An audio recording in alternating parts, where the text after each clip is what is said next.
Welcome back to another Products You Love Every Which Way. We are already on October. This month we're going to be talking about tools.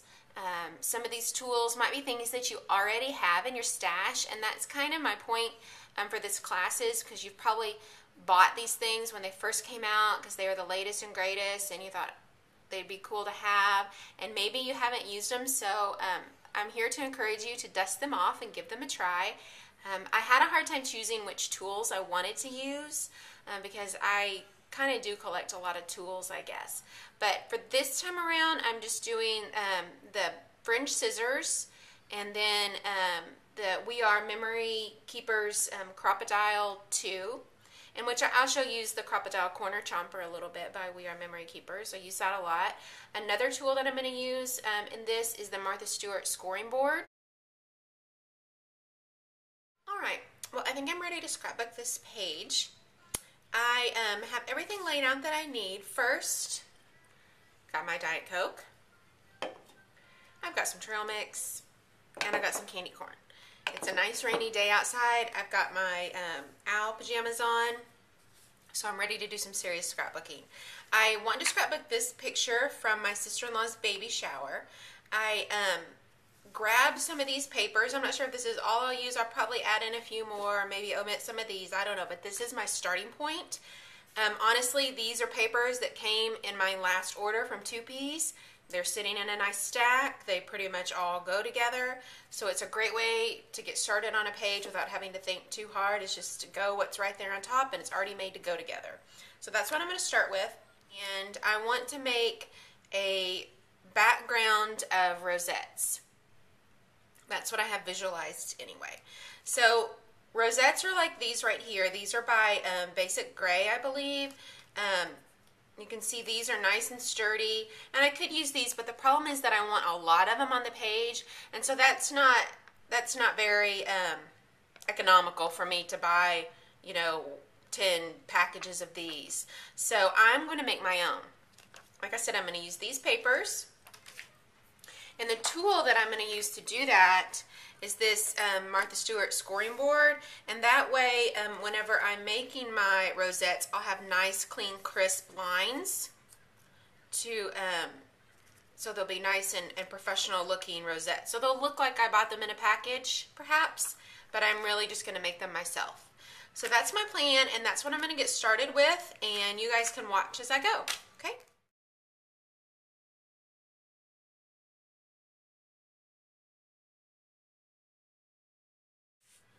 So the really great thing about this Martha Stewart scoring board is that it has little compartments for all the tools that go with it.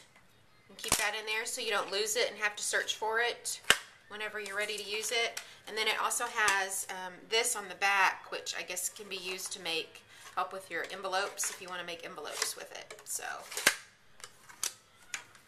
I'm not doing anything that difficult with it today. I'm just going to use it to make the scoring lines so that whenever I fold my rosette, it's nice and crisp. So I am going to make a line every 1/4 of an inch.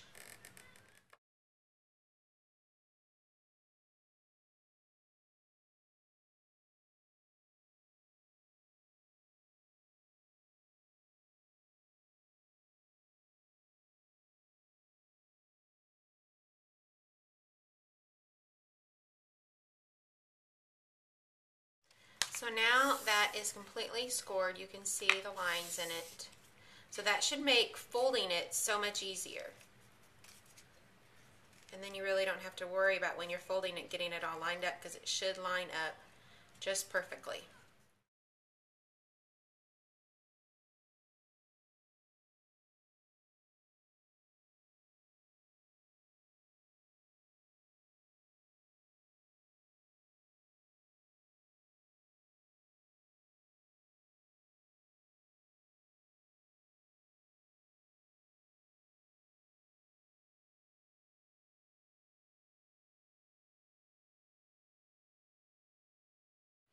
Okay, so now what I'm going to do real quick is just show you how to make the rosette, and it's really, really simple. You can see how nice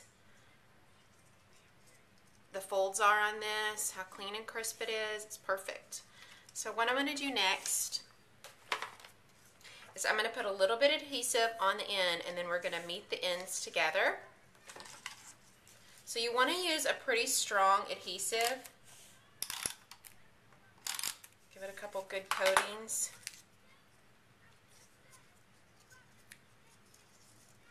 And then you're just going to meet these two. And what I normally do is kind of overlap one fold just so it has a little bit more reinforcement, not just the one surface. Okay.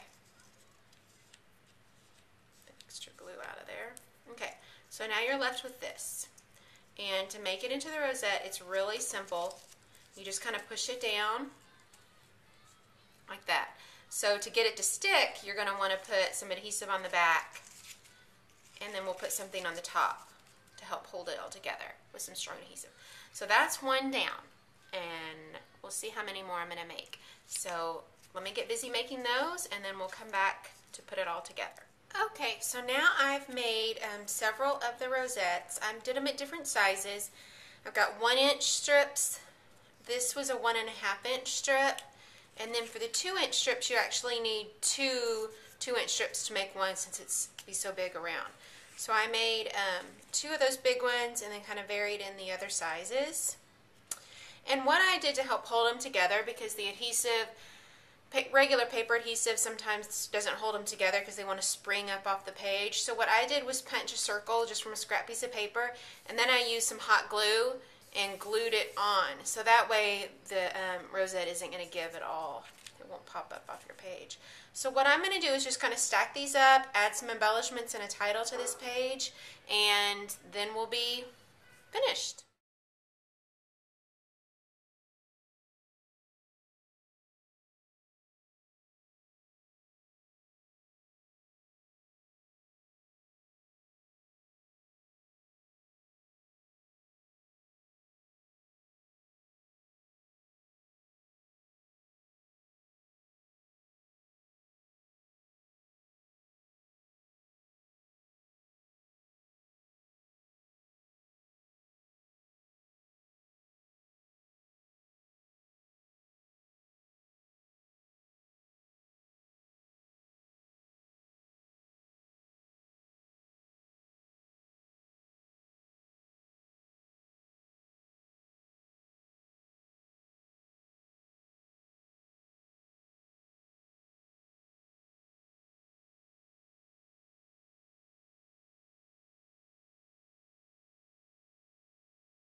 I want to show you a couple of the other layouts that I did for this class.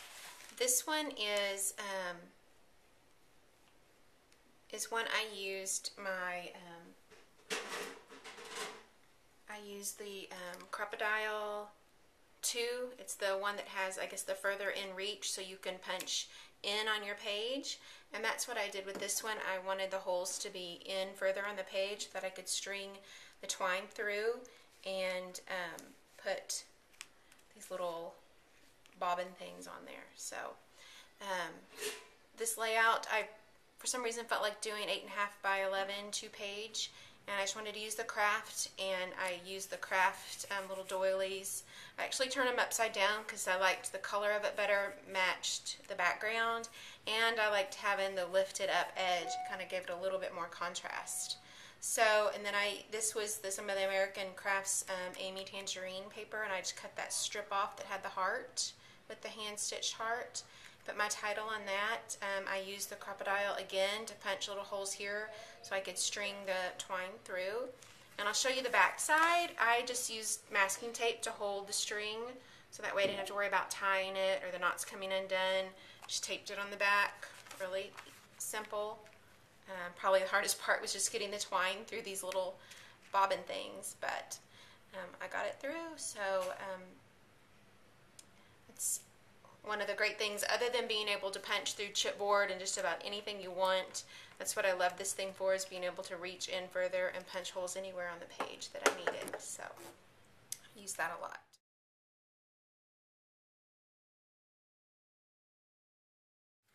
This is definitely probably my favorite layout from the class. This one I used my fringe scissors, which these are by Martha Stewart. Love them. I think this is one of the tools that I use the most. But I've never done a page like this where I completely pretty much covered it in the fringe, and I don't know why. When I was thinking about this class and I knew I wanted to use these scissors, I wanted to do something that would really stand out and show everybody how cool they are. But what I did was I just grabbed some papers that I thought, you can see I used some light colors, and then I threw in some black and white polka dots, and I cut about 2-inch strips. This one's probably a little bit wider. I mean, it doesn't really matter because you're going to overlap them. I want them to be kind of different widths. I didn't want them to all match up perfectly. So what I did was I did a 2-page 8.5 by 11, but then I just cut strips of 12-inch paper and used that to, so I left this 12 inches. So anyway, these are really easy. All you have to do is make sure that you don't cut all the way through the paper whenever you're cutting a strip. But other than that, they're super simple to use. And sure, you could do this with scissors, but it goes a lot faster with these. And I like how the fringe scissors kind of make the little fringe pieces flip up naturally. It kind of curls them naturally. So this page really didn't need a lot of embellishment on it, so I just added these little felt poofs, I believe are by Basic Gray, and added a title and some label stickers for a little bit of journaling. But anyway, I think this is fun, and I kind of have visions of doing this maybe for an invitation. I think that would be a lot of fun. You could do it all in black and whites, and you could do a lot of fun things with the fringe scissors. So I was really happy with how this layout turned out. So I hope you'll give the fringe scissors a try if it's something that you have in your stash and just haven't used yet. They're a lot of fun. Thanks for joining me for another Products You Love Every Which Way. I do have a part 2 to the video if you want to see a couple more tools demonstrated. Thanks.